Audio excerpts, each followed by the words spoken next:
World War II transformed cinema forever. One film used actual Nazi footage so seamlessly you can't tell what's real. Another caused veterans to break down sobbing in theaters. And the number one pick, it was shot in black and white when color was available because the director said, "War isn't pretty." Ready for the definitive ranking of W2's greatest films? Let's dive in. Number 20, The Thin Red Line, 1998. Terrence Malick vanished for 20 years, then returned with this haunting masterpiece. This isn't your typical war movie. It's a philosophical meditation on humanity and nature set against the bloody Battle of Guadalcanal. The star-studded cast included George Clooney, John Travolta, and Woody Harrelson, yet many filmed scenes for weeks only to be cut entirely from the final version. Adrian Brody showed up to the premiere thinking he was the lead, only to discover he had barely 3 lines in the 3-hour film. Critics were divided. Some called it pretentious, others a masterpiece. Roger Ebert praised it as one of the most complex and ambitious films ever made about war. Its dreamy voiceovers and stunning nature photography create a jarring contrast with the brutal combat scenes. Malick's refusal to glorify violence or simplify war into heroes and villains makes The Thin Red Line a haunting experience that lingers long after the credits roll. Number 19, The Great Escape, 1963. This film turned Steve McQueen into an action legend, and that motorcycle jump became cinema's most iconic stunt, based on a true story of Allied POWs plotting a mass breakout from a German camp. The Great Escape perfectly balances tension, humor, and heartbreak. What most people don't know? Several actors, including Donald Pleasance, had actually been real-life POWs during the war. Pleasance even offered to show director John Sturges his own POW scars. But Sturges said, "We've already got a better story than the truth." Despite being considered a classic today, critics initially dismissed it as just another war picture. The motorcycle chase, now legendary, wasn't even in the original story. McQueen, an avid motorcycle racer, insisted on it, even performing most stunts himself, except the famous jump. The film's authentic portrayal of prison camp life, combined with its unforgettable characters, cemented its place in cinema history. Number 18, Das Boot, 1981. Wolfgang Petersen's claustrophobic submarine thriller broke every rule in filmmaking. The entire cast was sealed inside a life-sized U-boat replica that rocked, tilted, and plunged to simulate underwater battle conditions. To achieve the pale, desperate look of men who hadn't seen sunlight in months, actors weren't allowed outdoors during the entire 16-week shoot. The physical and mental exhaustion you see on screen, completely real. The film received 6 Oscar nominations but won 0, a shocking Academy snub. Originally 149 minutes long, the director's cut runs a grueling 293 minutes, and hardcore fans insist it's the only version worth watching. One German U-boat veteran reportedly had a heart attack during a screening, saying the film triggered severe PTSD. Das Boot revolutionized the submarine genre with its unflinching portrayal of war's psychological toll and the futility of nationalism when you're trapped in a metal coffin hundreds of feet underwater. Number 17. The Bridge on the River Kwai, 1957. This isn't just a war movie, it's a psychological masterclass about how pride can destroy a man. Alec Guinness initially refused the role that would win him an Oscar, calling the script rubbish. The filming in Ceylon was so grueling that director David Lean nearly had a nervous breakdown. The massive bridge, the real star of the film, took months to build using local labor, only to be spectacularly destroyed in one of cinema's most memorable explosions. The film won 7 Academy Awards, including Best Picture, and became one of the highest-grossing films of the 1950s. Film critic Bosley Crowther called it a towering entertainment, while modern critics still rank it among the greatest war films ever made. The film's haunting final line, "Madness, madness," perfectly captures the absurdity of war, as men on both sides realize the devastating consequences of their actions. Its examination of duty, honor, and obsession makes it timeless. Number 16, Letters from Iwo Jima, 2006. Clint Eastwood shocked Hollywood by making a World War II film almost entirely in Japanese. This companion piece to Flags of Our Fathers offers the Battle of Iwo Jima from the Japanese perspective, through the eyes of General Tadamichi Kuribayashi and Private Saigo. Using discovered letters, it humanizes the soldiers, revealing their fears, hopes, and sense of duty. The film was a box office disaster in America, but beloved in Japan for its honest portrayal. Critics praised Eastwood's boldness. Roger Ebert called it among the year's best films. Japanese historians commended its accuracy and nuance, particularly in showing the desperation of soldiers who knew they were fighting a losing battle. By focusing on the human cost rather than combat spectacle, Eastwood created a devastating anti-war statement that forces viewers to see the enemy as individuals trapped in circumstances beyond their control. Number 15, Rome, Open City, 1945. Shot shortly after the Nazi occupation of Rome, Rome Open City is a gritty, emotionally charged Italian neo-realist masterpiece by Roberto Rossellini. The film follows members of the Italian resistance, including a brave priest and a mother fighting for survival as they face persecution by the Gestapo. With real locations, minimal sets, and haunting performances, especially from Anna Magnani, the film captures the raw fear and resilience of everyday people in wartime.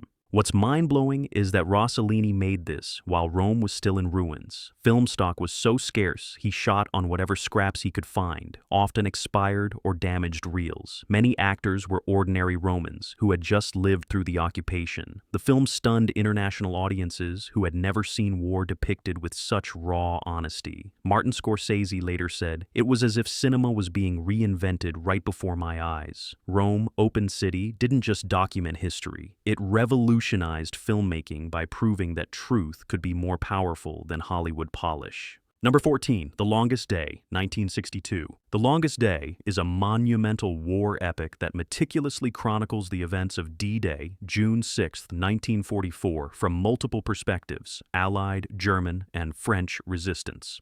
Based on Cornelius Ryan's non-fiction book, the film employs a docudrama style featuring an international ensemble cast, including John Wayne, Robert Mitchum, and Richard Burton. The production was so massive, it required 3 directors working simultaneously on different segments. Producer Frank McCarthy brought in military historians from the Allied nations and Germany to get every detail right. That included a German general who helped plan the invasions of Poland and France. Even Lucy Rommel, wife of the Desert Fox himself, served as a consultant. When a studio executive suggested adding a romantic subplot, producer Daryl F. Zanuck reportedly exploded. "There's no love story in D-Day." The film's commitment to accuracy and scope made it a benchmark for war epics, inspiring generations of filmmakers, including Steven Spielberg, who referenced it while making Saving Private Ryan. Number 13, Patton, 1970. George C. Scott doesn't just play Patton, he becomes him. And that legendary opening speech in front of the American flag is built from real quotes Patton gave to his troops. Francis Ford Coppola, who wrote the screenplay, stitched together pieces from several speeches to capture the general's voice perfectly. Scott's performance was so transcendent, he won the Oscar for Best Actor, then famously refused it, calling the Academy Awards a meat parade. The film doesn't worship Patton or condemn him. Instead, it presents him in all his brilliant, flawed complexity. Military historian Carlo D'Este praised it for showing the man as he was: brilliant, controversial, unpredictable.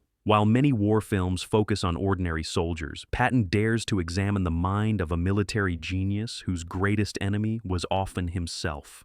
Its unflinching portrayal of command's psychological burden remains unmatched in war cinema. Number 12, The Dirty Dozen, 1967. In this action-packed war film, Major John Reisman is assigned an unorthodox mission: train 12 military prisoners, each convicted of serious crimes, for a suicide mission behind enemy lines. As the men undergo grueling training, they evolve from a ragtag group into a cohesive unit. Their objective: infiltrate a heavily fortified German chateau and eliminate high-ranking officers. The film's brutal training sequences were so realistic that several actors were hospitalized with genuine injuries. Director Robert Aldrich pushed his cast to the breaking point, believing their real exhaustion would translate on screen.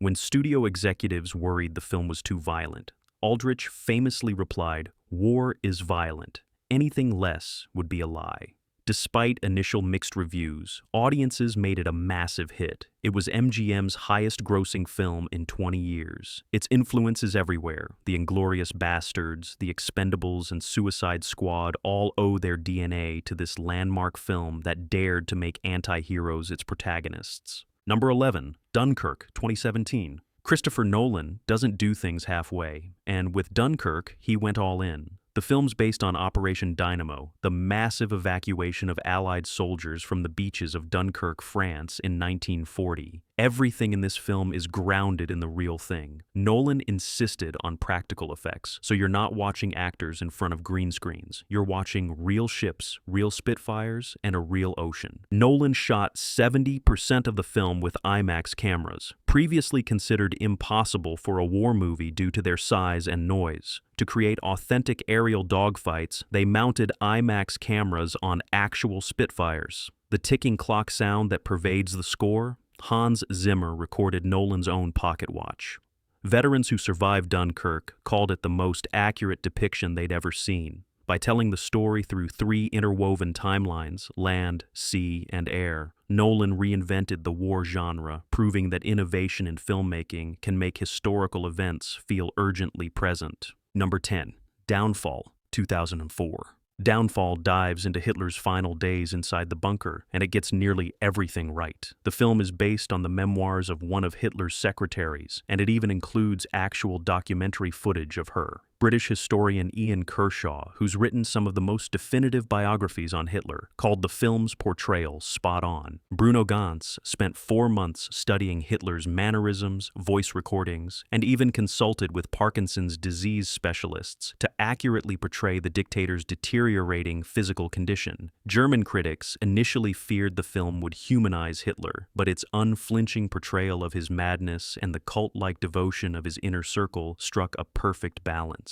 What impressed him most was how Downfall captured that twisted bunker reality, where people were drinking, chatting, and casually discussing the best way to kill themselves while the entire Nazi regime was collapsing around them. Though controversial, Downfall's commitment to historical truth made it a landmark film that Germans themselves recognize as essential viewing. Number 9, The Dam Busters, 1955. This British war film chronicles Operation Chastise, the daring 1943 RAF mission to destroy German dams using the innovative bouncing bomb. Engineer Barnes Wallace develops the weapon, while Wing Commander Guy Gibson leads the 617th Squadron in executing the high-risk attack. The film meticulously portrays the challenges of engineering and the bravery of the airmen involved. Here's a classic that doesn't get talked about enough anymore. The Dam Busters tells the story of the Royal Air Force's 1943 mission to destroy German dams using experimental bouncing bombs. And yes, they really did skip across the water like stones. The film came out in 1955 and was the most popular movie in Britain that year. The special effects were groundbreaking. They built a 150 scale model of the entire Ruhr Valley and dams. Director Peter Jackson is so obsessed with this film, he owns several original props and has spent years trying to remake it. George Lucas even directly copied the Dam Busters attack sequence for Star Wars' Death Star trench run. The dialogue is almost identical. Number 8, Casablanca, 1942. More than a love story, Casablanca is a wartime drama set in a city teeming with refugees, intrigue, and resistance. Humphrey Bogart stars as Rick Blaine, a cynical American running a nightclub in Vichy-controlled Morocco. When his former lover, Ilsa, reappears with her resistance leader husband, Rick must choose between personal happiness and a greater cause. What's incredible is that when filming began, nobody had finished the script. Actors received pages daily, often just before shooting scenes. Bogart and Bergman didn't know how the film would end until the final days of production. The famous La Marseillaise scene, where refugees drown out Nazi officers with the French national anthem, caused genuine tears from many cast members who were actual European refugees. The film won 3 Academy Awards, including Best Picture, despite competing against Hitchcock's Shadow of a Doubt and Lubitsch's Heaven Can Wait. Its enduring power comes from capturing a crucial wartime moment when the world's fate hung in the balance and ordinary people faced impossible moral choices. Number 7, Come and See, 1985. Elim Klimov's Come and See is a harrowing masterpiece that plunges viewers viewers into the horrors of the Nazi occupation in Belarus through the eyes of a teenage boy, Flyora.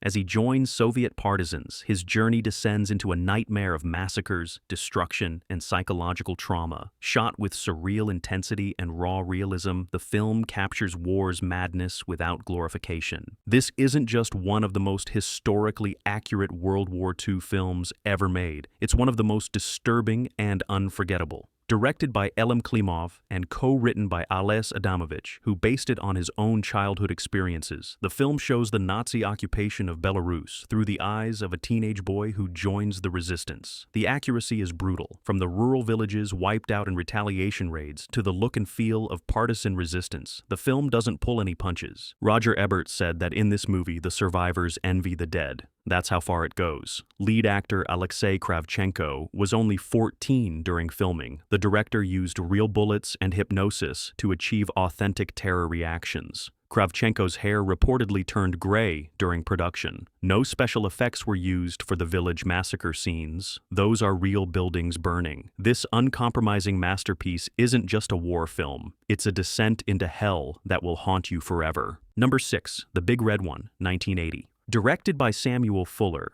The Big Red One follows a battle-hardened sergeant, Lee Marvin, leading a squad of infantrymen through World War II's major campaigns from North Africa to Normandy and beyond. Drawing from Fuller's own wartime experiences, the film offers an unflinching look at the grim realities of combat, emphasizing survival over heroism. Sam Fuller fought with the 1st Infantry Division in World War II, The Big Red One, and decades later, he finally got to make a movie about it. He wrote and directed The Big Red One based on his own memories. He'd been waiting his whole career to tell this story. He shot over 4 hours of footage. The final cut got hacked down to just 113 minutes, and it broke his heart. The restored version, finally released in 2004, runs 162 minutes and reveals Fuller's true vision. Mark Hamill, fresh off Star Wars fame, took the role to break away from Luke Skywalker. When Fuller first met Marvin, the director asked, "Were you ever in the war?" Marvin replied, "Yeah, the Pacific." To which Fuller said, "I was in the Big Red One. We fought the real war. You guys were just on vacation." Martin Scorsese called Fuller one of the bravest and most moral filmmakers the medium ever had. He singled out The Big Red One, along with The Steel Helmet and Fixed Bayonets, as the toughest, least sentimental war films he'd ever seen. Number 5, Night and Fog in Japan, 1960. Nagisa Oshima's controversial masterpiece examines the psychological scars Japan still carried 15 years after surrender. Set during a wedding between 2 political activists, the film uses flashbacks to explore how wartime trauma shaped post-war Japanese politics. When uncomfortable truths about collaboration and resistance emerge, the celebration descends into accusations and revelations about moral compromises made during occupation. Oshima shot the entire film in just 47 takes, with many scenes captured in single unbroken shots lasting over 10 minutes. This technical achievement became legendary in Japanese cinema. The film's unflinching examination of wartime complicity so disturbed Japanese authorities that it was pulled from theaters after just 4 days, despite critical acclaim. Executives claimed it was removed due to the assassination of a political figure, but many believe it was censored for its provocative content. Film historian Donald Ritchie called it the most politically daring Japanese film ever made about the war, while director Akira Kurosawa cited it as an influence on his own work. When Netflix finally made it available internationally, new audiences were stunned by its modern filmmaking techniques that predated the French New Wave. Night and Fog in Japan stands apart from typical war films by focusing not on the conflict itself, but on how societies process collective trauma, raising uncomfortable questions about whether true reconciliation requires acknowledging painful truths or maintaining comfortable myths.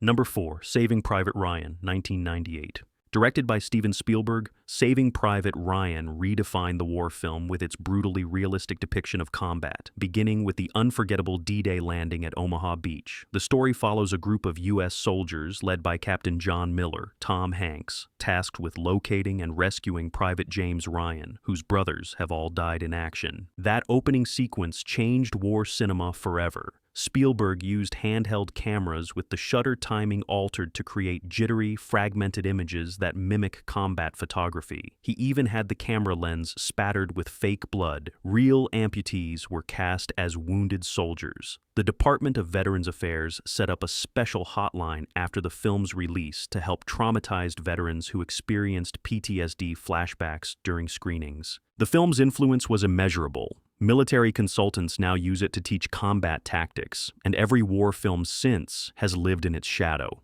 Despite winning 5 Academy Awards, including Best Director, it infamously lost Best Picture to Shakespeare in Love, widely considered one of the greatest Oscar injustices ever. Spielberg's masterpiece didn't just depict war, it made audiences feel like they'd experienced it. Number 3, Schindler's List, 1993. Steven Spielberg's Schindler's List is a haunting, deeply human portrayal of the Holocaust, centered on Oskar Schindler, a German industrialist who saved over 1,000 Jews by employing them in his factories. Played by Liam Neeson, Schindler evolves from opportunist to reluctant savior as he witnesses the atrocities of Nazi rule. Shot in stark black and white with stunning realism, the film's emotional weight is overwhelming, especially through Ralph Fiennes' chilling performance as Eamon Goth. Spielberg initially refused to direct, believing a Jewish director who had personally experienced the Holocaust should make it. He worked without salary, calling any profit blood money. The film was shot in Krakow, often just outside actual concentration camps. Many scenes were filmed in one take because the emotional toll on actors and crew was too great to repeat. Spielberg refused to set up equipment inside Auschwitz out of respect. Real Holocaust survivors appear in the final cemetery scene.